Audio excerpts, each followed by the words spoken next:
gracias. Bueno, primero que nada, gracias por la invitación, gracias por la organización que ha tomado ya varios meses para llevar a cabo este evento, les felicito mucho y pues para nosotros es una gran oportunidad también estar aquí para platicar un poco de lo que hace nuestra agencia, pero más importante de quiénes son las personas refugiadas, en dónde están en México y cómo es que podríamos visibilizar este fenómeno, por llamarle un fenómeno, que en realidad es algo que sucede y que ha sucedido por muchos años desafortunadamente, pero que en México cada vez más va en crecimiento, ¿no? Sencillamente va en crecimiento.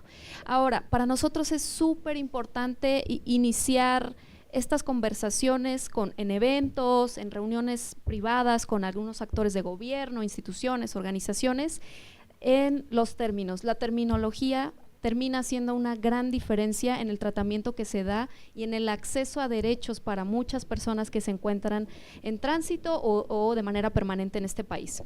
Cuando hablamos de personas refugiadas, nos referimos a las personas que han tenido que huir de su país de origen, es decir, que no se trató de una situación voluntaria, sino que las circunstancias del país, ya sea por una persecución individual derivado de sus características de raza, género, religión, opiniones políticas, etcétera, etcétera, o situaciones generalizadas como una invasión extranjera, una guerra, un conflicto interno, una violación masiva de derechos humanos que se presenta en algunos países alrededor del mundo, orillan a las personas a desplazarse de manera forzada y buscar protección internacional en un país adicional que no es el suyo, dado que las circunstancias de su país de origen no le permiten, bueno, pues tener una vida plena de acceso a derechos, ¿no?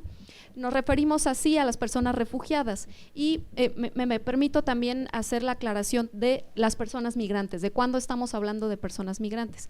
Precisamente como lo comentaba usted hace unos momentos, las personas migrantes son personas que por voluntad se trasladan de una entidad a otra, de un país a otro, pero esto es más como un deseo personal, como una búsqueda de intereses en mejoras educativas, de trabajo, incluso de reunificaciones familiares.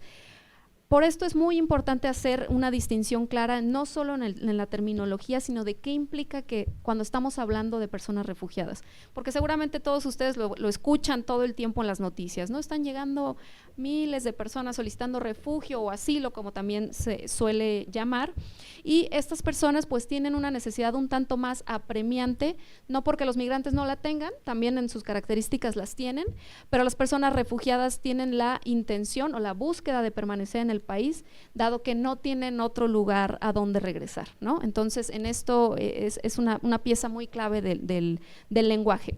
Y cuando estamos hablando ya en otra, digamos, categoría, hablando de las personas apátridas, nos referimos específicamente a personas que no han sido registradas en ningún país, es decir, que nunca contaron con un documento de identidad, un acta de nacimiento, ni nada que acredite que son nacionales de este país y por ende en esta problemática se conllevan muchas más de acceso a derechos, ¿no? Sencillamente si nosotros no tenemos una INE o un acta de nacimiento, pues imagínense las problemáticas que esto genera.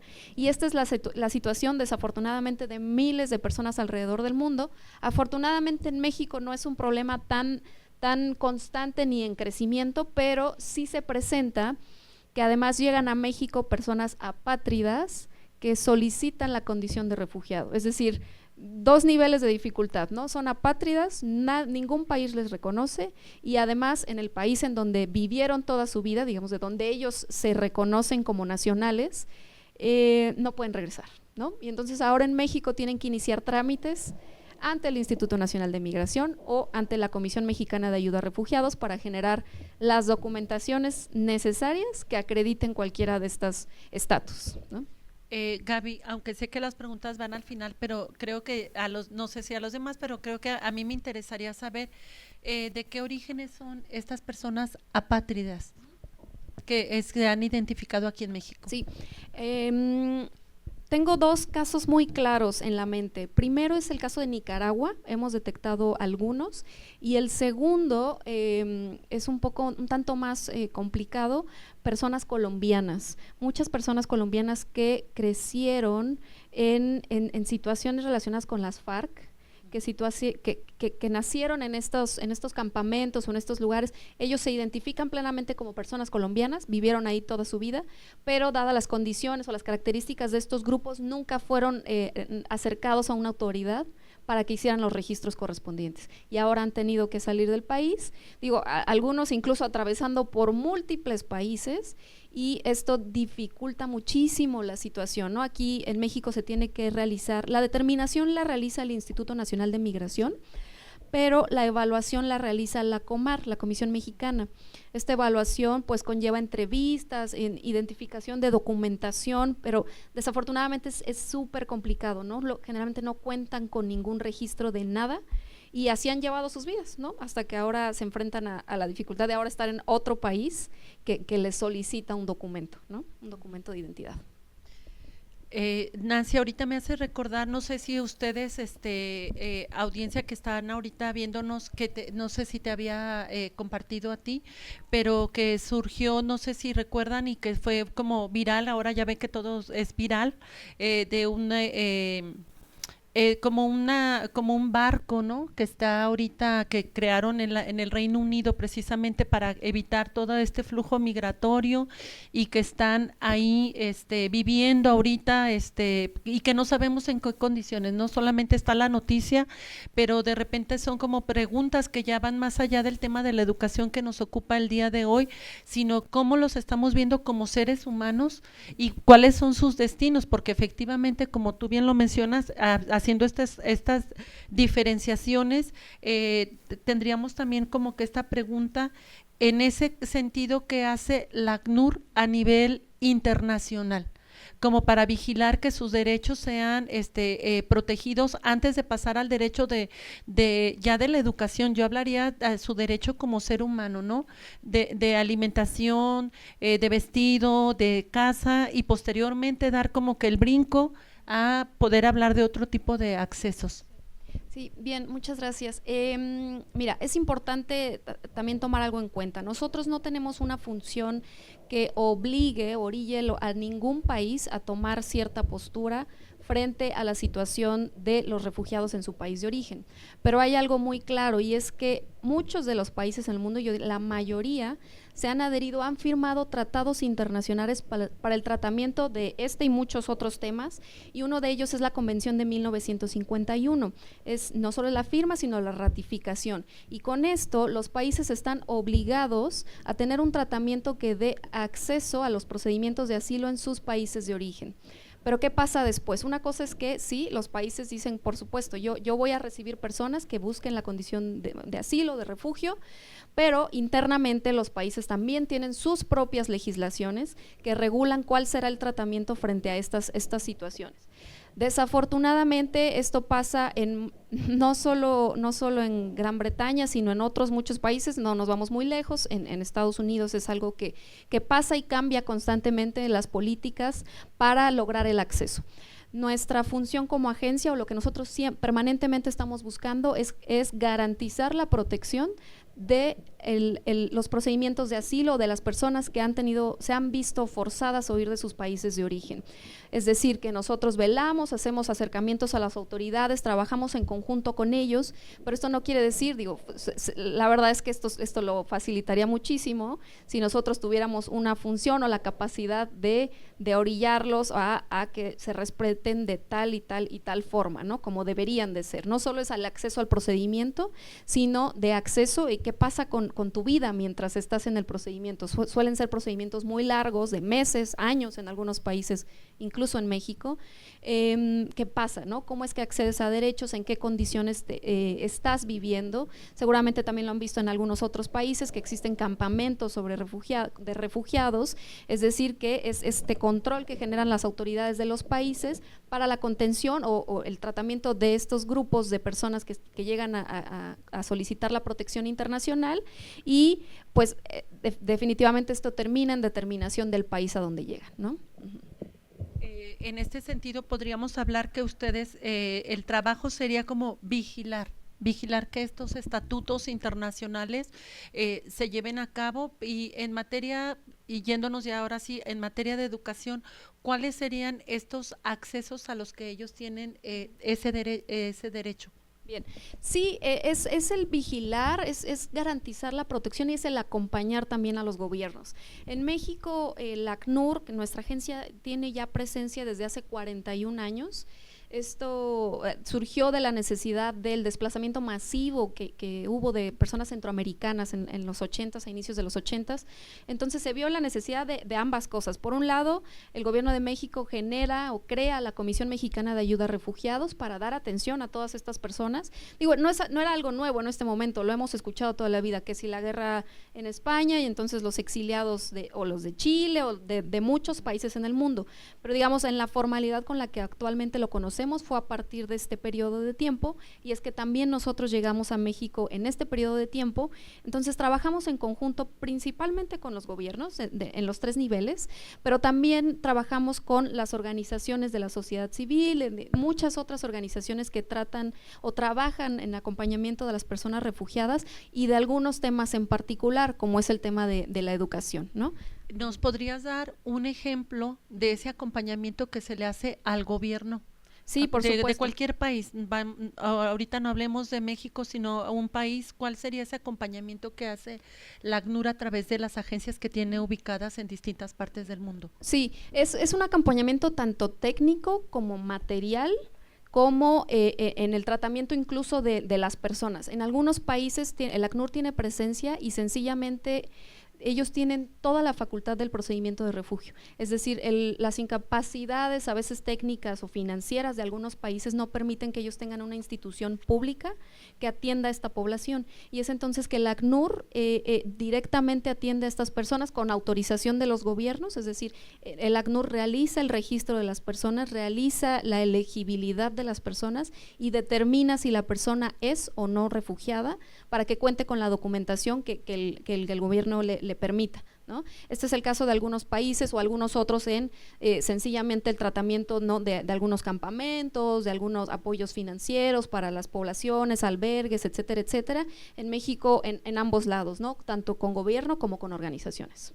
Ok, ahorita que tú estabas mencionando eso, bueno, efectivamente sabemos que la migración ha sido, el hombre ha migrado toda la vida, pero claro, ahora han cambiado las condiciones y más en esta época moderna, que yo todavía me pregunto, digo, a inicios del siglo XXI todavía estamos viviendo, creo que se ha recrudecido esta situación. Sin embargo, nos gustaría conocer cuál es el panorama que tiene México en tema de refugiados y también apátridas, personas apátridas, y también a nivel local, cuáles han sido las acciones y cuál es la visión general que se tiene de la situación de ellos. Sí, mira, tristemente, no solo en México, sino en el mundo, la situación de las personas desplazadas ha ido en crecimiento. Bueno, básicamente parece que nos lo proponemos, ¿no? De vamos a batir nuestro récord año con año, y entonces año con año cada vez más las personas tienen que abandonar sus países por estas situaciones que les comentaba en un inicio, ¿no? Por una guerra, por un conflicto interno, por cualquier otra problemática que imposibilita la vida, ¿no? Y salvaguardar la integridad de las personas, se huyen y se tienen que trasladar a otro país. México no es la excepción, y México como país receptor de personas refugiadas ha batido sus récords cada año. Solo para tenerlo, unas cifras muy sencillas. En 2013, es decir, hace 10 años, la Comisión Mexicana de Ayuda a Refugiados registró más o menos como 1,300 solicitudes en todo el año. El año pasado cerró sus cifras con 122,000 personas que llegaron a México solicitando la condición de refugiado, y esto no quiere decir que fueron todas las personas que ingresaron a México, ¿no? Porque muchas más ingresan pero desconocen también de este trámite, entonces se ubican en alguna localidad, se trasladan o incluso continúan un viaje hasta Estados Unidos con la idea también de solicitar esta condición, desconociendo que aquí lo pueden hacer. Y esta situación, por supuesto, pone pues en un jaque, ¿no?, las condiciones de los gobiernos, porque sí, bueno, tenemos una ley, México tiene una ley bastante bondadosa para el tratamiento de estas personas, pero es una ley que nunca estuvo pensada para el tratamiento de tantas personas, ¿no? Es una una entidad muy pequeña que requiere apoyo constante para el tratamiento de todos estas llegadas masivas. Seguramente ustedes lo han visto en la oficina de Tapachula, la oficina de Ciudad de México, están desbordadas desbordadas.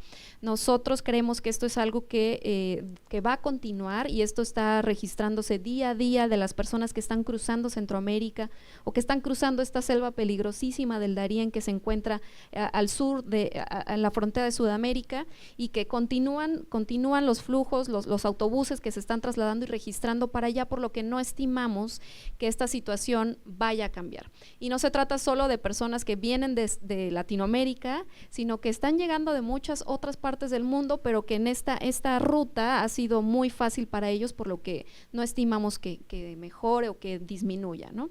Entonces, bueno, localmente en Guadalajara tenemos una oficina desde hace 4 años ya, que precisamente en esta necesidad o en este incremento de la emergencia de las solicitudes, pues obliga al ACNUR a abrir otros espacios, ¿no?, de atención.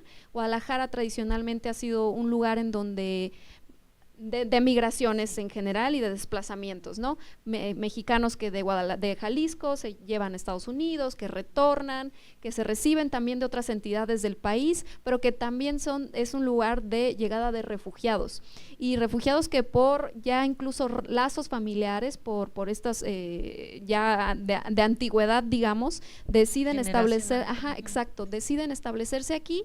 Y es que entonces tenemos una oficina que localmente atiende a estas personas que han sido reconocidas con esta condición, y buscamos en el trabajo en conjunto pues acoplarlos a los diferentes programas con los que nosotros trabajamos.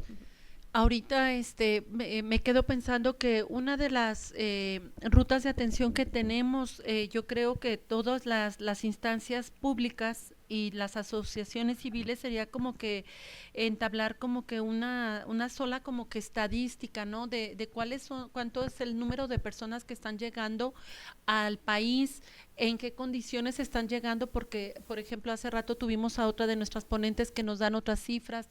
Les habíamos comentado ahorita, a una persona me preguntó que estaba haciendo una tesis en una escuela de Secretaría de Educación, y que dónde estaban ubicados. Entonces, es un problema que tenemos también, la parte estadística. Cada quien tiene sus propios números. ACNUR tiene los suyos, Comar tiene los suyos, el Instituto Nacional, nosotros que atendemos la parte educativa tenemos otros. Entonces, y las circunstancias aparte, y cómo los vemos a veces como o un número más, o una persona que ya no queremos que ingrese con esta parte mediática. No sé, en la parte mediática, ¿cómo observan ustedes que se ha dado este tratamiento a las personas que están ingresando al país? Definitivamente diría que hay mucho trabajo por hacer en este ámbito. Desafortunadamente, los medios suelen ser muy crudos al retratar esta situación, con un tanto desconocimiento, diría, por esta simpleza del lenguaje, ¿no? El tratamiento de, bueno, son grupos de migrantes, no necesariamente son grupos de migrantes, es algo que a simple vista no puedes determinar, y que tratarlo de esta forma genera pues mucha zozobra incluso en las sociedades, ¿no? Las personas no se acercan a las autoridades por miedo, por desconocimiento. En las noticias plasman estas como emergencias, o esto como nos están invadiendo, cuando esto de verdad no es así. Son 122,000 personas para un país de este tamaño, en realidad es una cifra mínima. Y pues entonces lo que nosotros buscaríamos o pensaríamos que sería lo ideal es este conocimiento de quiénes son los migrantes, quiénes son los refugiados, por qué están en México y a qué derechos tienen acceso. Y es algo que el gobierno de México no se le ocurrió ayer, son documentos a los que se ha acercado, se ha tratado y ratificado, y es su obligación internacional, ¿no? Por otra parte, bueno, ya estamos hablando más a nivel local. Sin embargo, no sé si ustedes tengan como que la misma inquietud.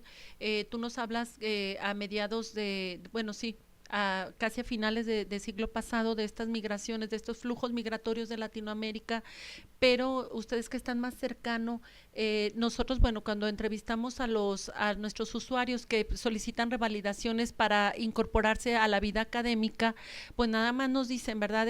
Pues es que aquí tengo un primo, o tengo un hermano que ya vino, pero no nos quieren decir, obviamente, y cuidando su privacidad, en qué condiciones ingresó al país. es donde nosotros nos damos cuenta, bueno, aparte de toda esta travesía, pero sin embargo no alcanzamos a comprender el fenómeno de las caravanas, o sea, cómo surgen, a veces se ha llegado a pensar hasta, valga la expresión, un patrocinio, cuando vemos niños caminando solos, yo por ejemplo digo, yo me canso caminando, no sé, 10 cuadras, como una persona viene en esta avanzada, y en estas condiciones, ¿nos podrías como poner esto en contexto como para comprenderlo? Sí, este es un fenómeno que se ha popularizado en tiempos recientes. La verdad es que la raíz de estas llegadas masivas son distintos factores, ¿no? Entonces, siempre se terminan organizando en estos grupos porque creemos que esto les garantiza un tanto más de protección, es decir, los riesgos del traslado individual se disminuyen cuando se trasladan en grupos, y además parece que ahora tradicionalmente deciden, bueno, en cierta temporada del año nos vamos a trasladar en conjunto esta localidad o todo este grupo de personas. Pero hay algo que es un tanto cruel, pero que para nosotros es muy importante que ponerlo en perspectiva. Imaginar si esta travesía suele verse tan difícil, si para nosotros trasladarnos de aquí a otro estado caminando ya sería un problema. Imaginen las circunstancias que tuvieron que vivir estas personas para decidir que esta era una mejor opción a permanecer en los lugares de origen en donde estaban, ¿no?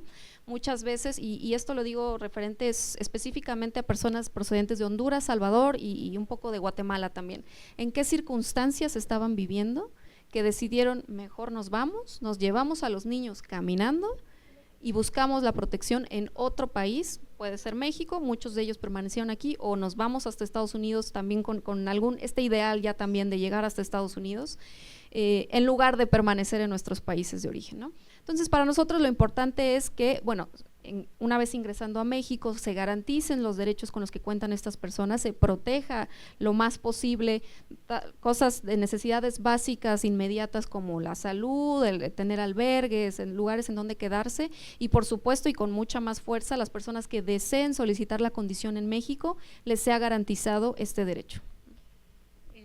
Otra pregunta que tenemos también aquí sobre la mesa sería, bueno, ya hablando en materia educativa, ¿ustedes cuál es la experiencia que han tenido con la integración de estas personas? ¿Les ha sido fácil cuando acuden o regresan? Porque nosotros, por ejemplo, hacemos un seguimiento, ya no nos contestan, como que dicen, no, me van a localizar, me van a encontrar. Nosotros les decimos, por favor, contéstenos el teléfono, valga el chiste, les digo, no somos los cobradores de Coppel, por favor, contéstenos el teléfono para saber si su proceso fue aceptado en nuestras delegaciones regionales que tenemos para inscripciones, pero ya no nos vuelven a contestar. Obviamente nosotros tenemos nuestros supuestos después de haber conversado con ellos, haber platicado con ellos, pero lo que sí sabemos es que no tenemos las rutas de seguimiento de hacia dónde fueron estas personas, ni en la parte académica, en la parte territorial podríamos decirlo porque los hemos visto, más no porque los tenemos registrados. Esa es una. Y otra pregunta que creo que vale la pena es, ¿ante cuáles obstáculos se enfrentan ellos? Y también ustedes cuando nos dicen que su trabajo es de acompañamiento, que es otra cosa que también nos deja como un poco, creo yo, desolados, al decir, bueno, sí tengo injerencia, pero a la vez no, porque es como que vigilo, pero no tengo la parte jurídica para poder intervenir en ciertas áreas. Sí, bien. Mira, ahora viéndolo en perspectiva, creo que estamos en una situación muy favorable en términos educativos para las personas refugiadas en el estado de Jalisco, pero esto no ha sido algo que sucedió de la noche a la mañana.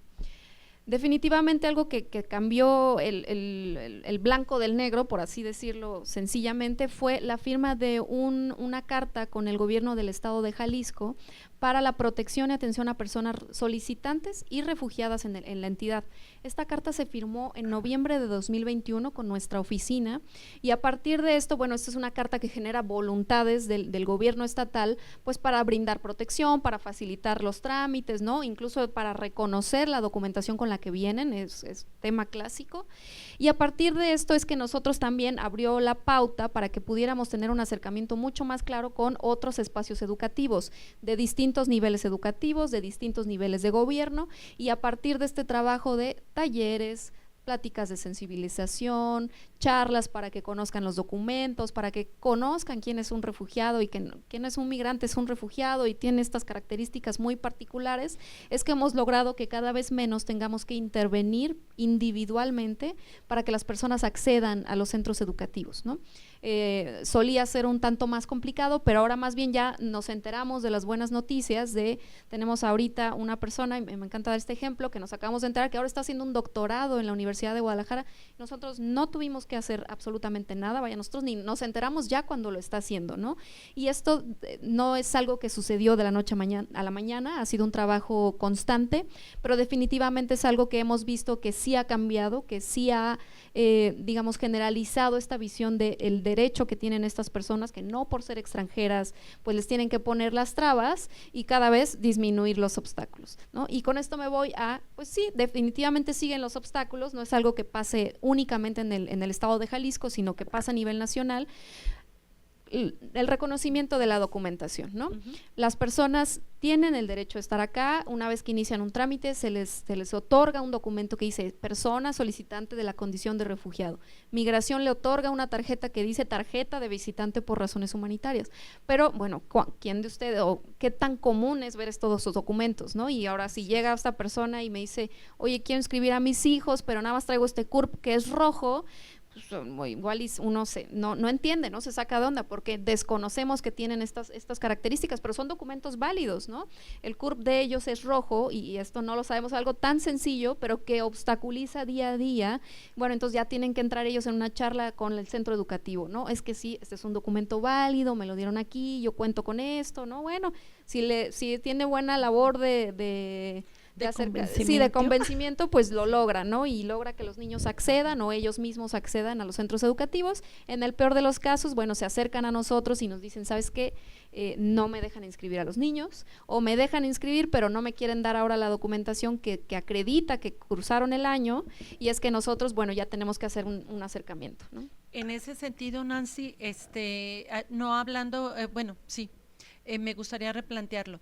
Ahorita que hablas, ¿no consideras que generalmente hacemos como que los convenios como con los altos mandos, sin embargo, los que estamos frente a grupo, los que estamos en contacto diario con los padres de familia, con los alumnos, con el director, con el supervisor, se ha pensado como en una campaña donde se nos dé este tipo de explicaciones, donde podamos tener como que, no sé, como si fuera como un clasificador, no sé si valdría la pena mencionarlo de esa manera, y que nos facilitara esta ruta de atención y también que se le facilitara al propio usuario el que no se vea, porque sí tenemos mucha gente que ahí es cuando los vemos que vienen de regreso de, maestra, no me han dado el certificado porque todavía no fui reconocido por parte de la Comar para como en situación de refugio ya o para naturalizarse.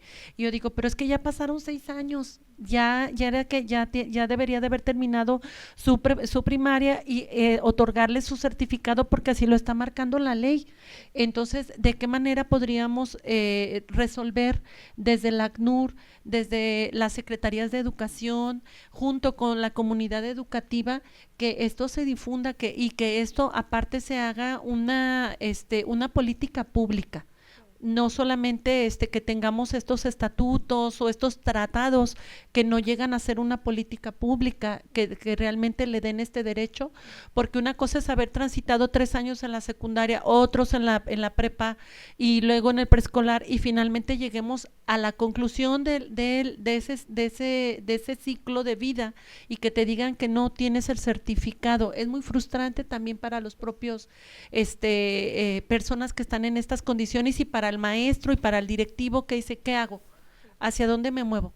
Sí, definitivamente no podríamos decir que el trabajo está hecho con la firma de un documento con uno u otro actor. Este es un trabajo de día a día y creo que bien convendría que se entablaran algunas mesas de trabajo entre todos los actores que estamos involucrados en esta situación, no quiero decir problemática, pero en esta situación, ¿no? Tanto los centros educativos, la Secretaría de Educación, el Estado, el gobierno del Estado, la Comar, Migración, etcétera, etcétera. Creo que bien valdría que pudiéramos sacar conclusiones a partir de estas conversaciones y decir, ¿sabes qué? Convendría que, bueno, ahora que incluso tú tienes tus cifras y yo tengo otras que no tienen nada que ver, ¿por qué no lo empezamos a trabajar en conjunto y encontrar esto, que cada vez más no solo sea un actor, sino que seamos todos en conjunto quienes estemos trabajando por el acceso a la educación, ¿no?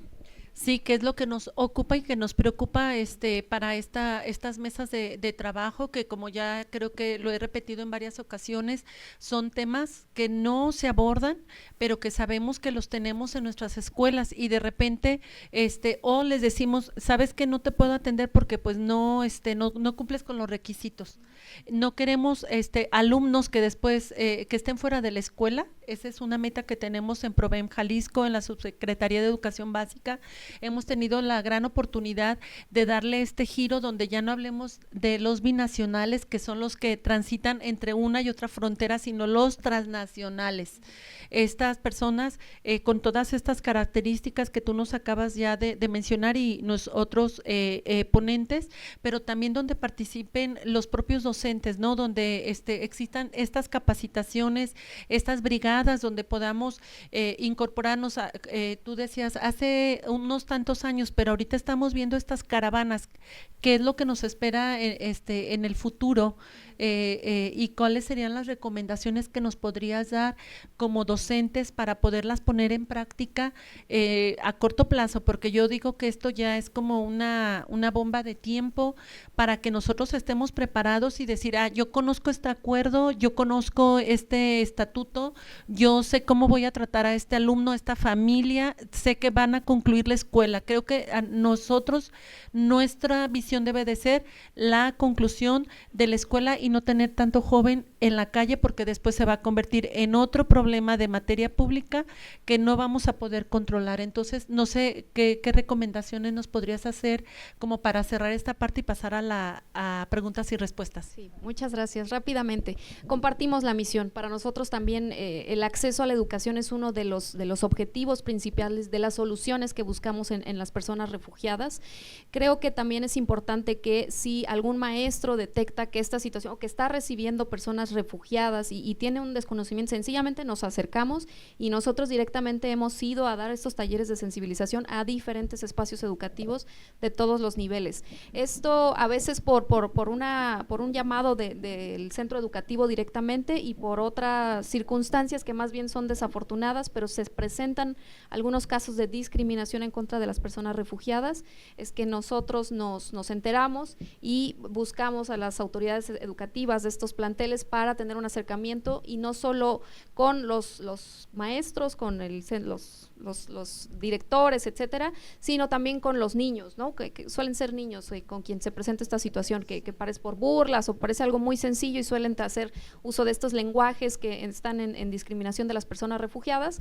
Entonces lo podemos trabajar así, es algo que parece sencillo, pero que definitivamente para nosotros ha rendido muy buenos frutos, ha dado buenos resultados y nosotros ahorita podemos compartir nuestros datos de contacto si es que hubiera una necesidad de este tipo, ¿no? Pues te agradecemos mucho, Nancy, la verdad que sí nos interesaría bastante comenzar con estas brigadas, creo que vale muchísimo la pena y a manera de colación, efectivamente el día de mañana tendremos a Omer Freixa, historiador, reportero, investigador sobre afrodescendencias, porque también ese es un tema que observamos que es un reto de corto plazo, porque estamos observando que en este México compacto, ¿no? De que estamos como muy estandarizados del color, de esta forma de expresarnos, etcétera, y cuando llega alguien, inclusive, pues sí, lo hemos visto, somos discriminativos, entonces, ¿cómo tendremos que incluir, entender, comprender que también las afrodescendencias están presentes en nuestra Latinoamérica, en nuestro México, y que ya los tenemos en las aulas con los hondureños, en lo particular, y con los haitianos, ¿no? Y también con esta parte del idioma. Entonces, pues damos apertura a la sesión de preguntas y respuestas, maestros. aprovechemos que está Nancy.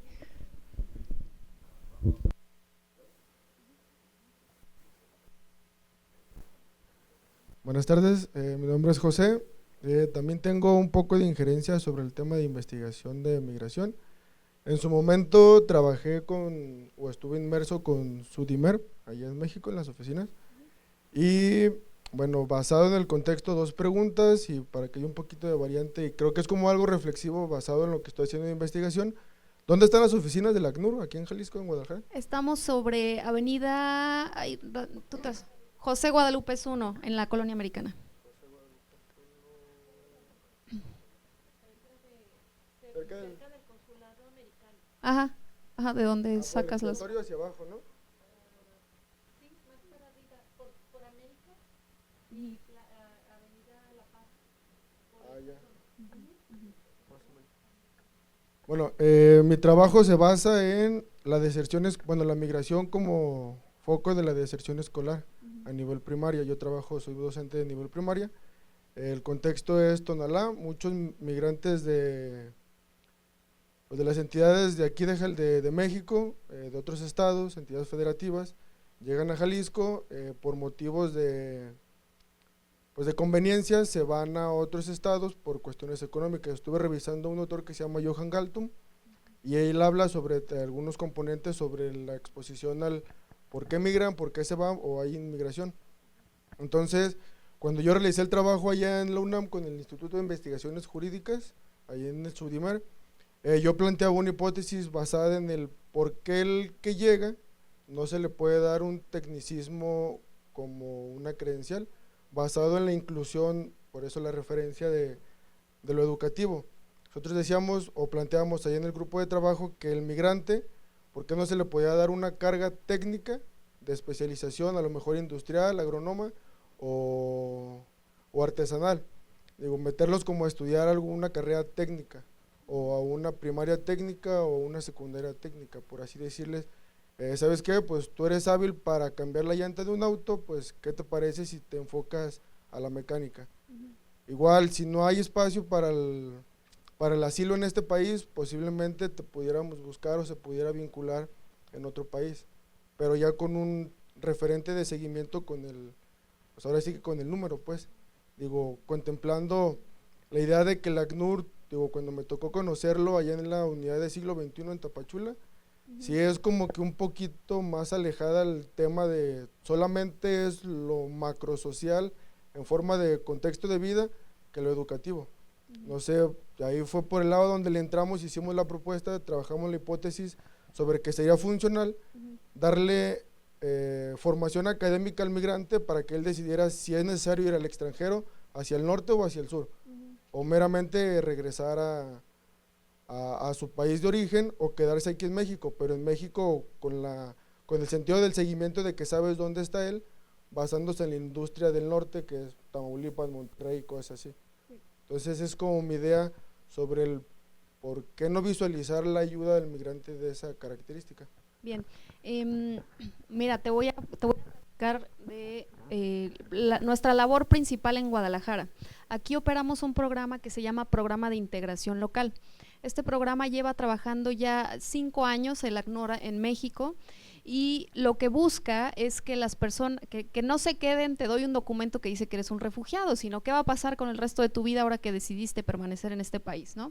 Y entonces lo que hacemos es una identificación de las personas refugiadas en las oficinas del sur, precisamente Tapachula, la principal, Tenosique, Palenque, en donde están abarrotados de personas refugiadas y en condiciones adversas en estas localidades, ¿no? Ni Tapachula, que es la ciudad más grande de todas estas, tiene la capacidad, la infraestructura ni los trabajos para atender a todas estas personas, y es que hacemos esta identificación y les trasladamos a 10 entidades del país en donde hemos identificado que hay necesidades de mano de obra, hay suficientes opciones de vivienda, de empleo, de educación, incluso de atender características especiales con las que vienen, como algunos temas de discapacidad o que vienen madres solteras con niños, etcétera, etcétera. Este programa ahorita está cumpliendo estamos ya en la semana de celebración prácticamente de alcanzar las 35,000 reubicaciones de personas refugiadas.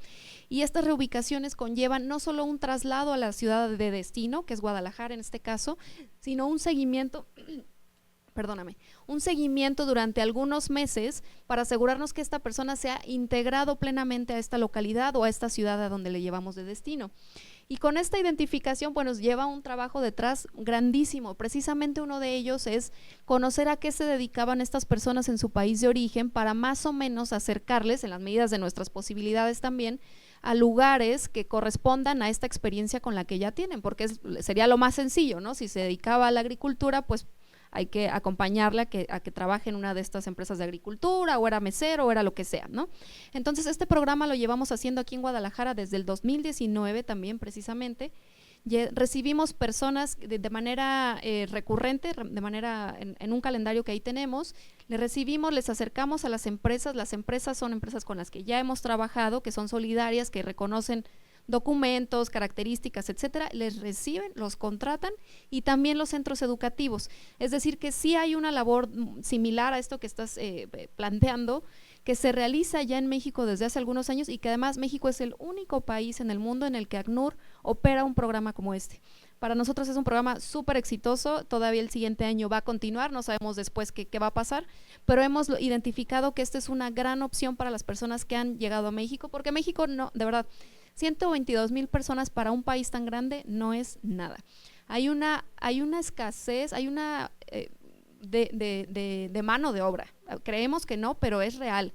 Se calcula que hay alrededor de 1.5 millones de vacantes en México que no están siendo cubiertas, y que bien muchas de estas personas que ahora han decidido estar acá pueden cubrirlas y continuar con el resto de sus vidas en estos lugares de destino a donde han decidido llegar, ¿no? Gracias, Nancy. Vamos con la última pregunta y con eso estaríamos cerrando, y también invitamos al maestro a revisar los estatutos de Conocer, que también es algo parecido, que reconoce las competencias o los estudios que ya hayan tenido estas personas en su país de origen, para que se puedan incorporar a la vida laboral. Y después estaremos buscándote, Nancy, también para eso, porque tenemos mucho joven, mucha familia que tiene necesidad de incorporarse al mundo laboral. Gracias. Entonces, la siguiente pregunta. Hola, buenas tardes. Mi nombre es Edgar Covarrubias, soy profesor de secundaria técnica, pero bueno, hay muchísimas dudas, ¿no? Muchas preguntas que me quedé para hacerle, porque no nos dieron más que dos. Yo tengo un amigo que es palestino.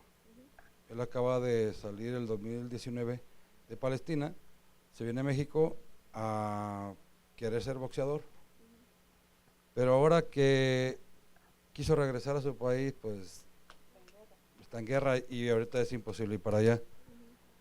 Él ha querido estudiar aquí en México, pero a lo que ahorita el maestro, yo pensaba que la pregunta que hizo él, creo que no hay mucha difusión porque él no conoce esto. Entonces, si no le pueden dar un seguimiento a un migrante o a un refugiado, porque no se pueden acercar con ustedes.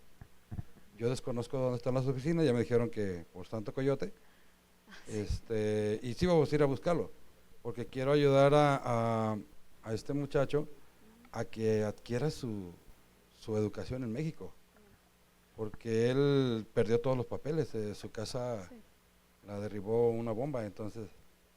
Esta es una situación muy común, no solo porque ahora está pasando la guerra en este país, pero generalmente las personas refugiadas no preparan su viaje, es decir, salen de emergencia y no traen, por supuesto, un acta de nacimiento apostillada. Ninguno de nosotros se nos ocurre hacer esto una vez que abandonamos el país.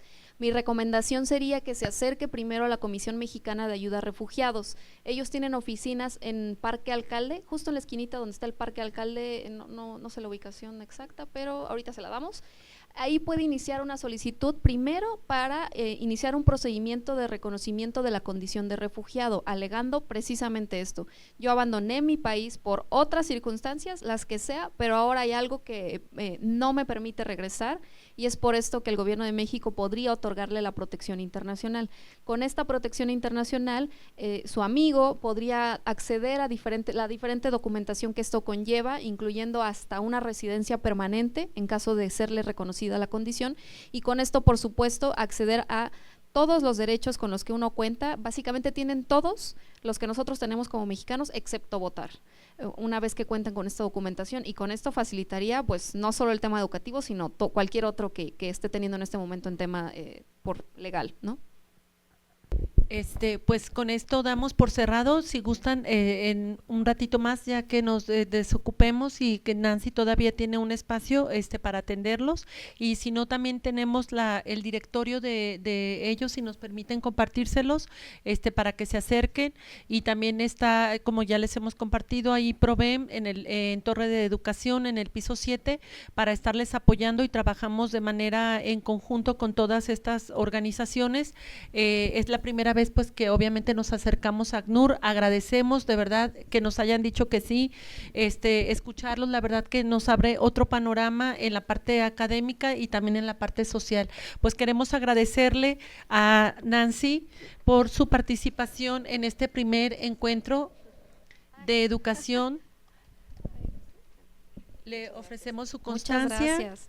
Un Gracias a recuerdo. ustedes. Gracias, qué lindo. Por parte de la Secretaría de Educación del Gobierno del Estado de Jalisco, y que Muchas sigan cosas. apoyando a todas las personas que están en esta condición, y que seamos portavoces de que existen estas agencias para estar apoyando a los alumnos y apoyarnos como comunidad educativa. Pues un fuerte aplauso para Gracias. la Gracias a licenciada ustedes. Nancy.